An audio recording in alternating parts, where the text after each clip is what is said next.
We often see David pouring out his heart to God. And this is why I believe the book of Psalms is so popular, because we often see ourselves in his pleas. This is day 128. We're reading from Psalms 25, 29, 33, 36, and 39. David asks God to show him his way and to teach him and to lead him to the truth. He also appeals to God's mercy often because he is very mindful of his own sin and shortcoming. He pleads with God not to remember the sins of his youth, and this is where regrets can consume us because we begin to consider as we get older all the times that we have failed. He says, "Pardon my iniquity for your name's sake." And we have the assurance that God will do that. David acknowledges something in Psalms 25:14, that God reveals his secrets to those who fear him. As we draw near to God, his secrets and friendships is heaped upon us. Often David bears his heart of pain with hurt and asks God for help. It's that transparency that we identify with. In Psalms 29, the word give unto the Lord is used repeatedly, but it's associated with praise and worship and celebration to God. Pictured as an offering, as a sacrifice, as a sacrificial offering. In Psalms 33, David identifies the numerous ways that you and I can praise God. Rejoice in God by our righteous lives. We make melody to God with instruments. We sing to God a new song, which is interesting because it specifically is reference to those spontaneous times that we lift up a tune to God and we worship him. And it's combined with shouts of joy. Praising God fits the righteous, the Bible tells us. It's not just good, but it's right and fitting. Our battles are not won by skill and strength, but by trusting in God, waiting on him. In fact, the word is fearing him.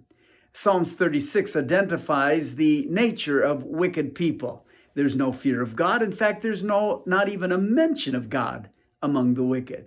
They have ego, they flatter themselves, they brag, they speak wicked and evil words, they are deceitful in all that they do. There's no wisdom, and they do no good, and their plans are wicked. Then David shifts his focus from the wicked and their ways to his own secret heart.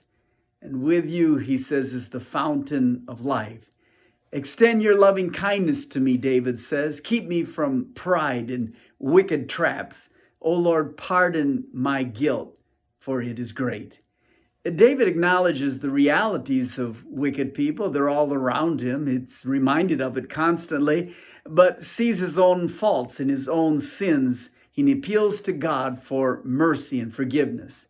He says, remind me of my future. Remind me of the brevity of my days. David asks in Psalms 39, and he says, listen, my life is brief, like a vapor. I'm frail. Remind me of the brevity of life. He says, surely people busy themselves in vain, but my hope is in you. Hear my prayer, O Lord. Give ear to my cry.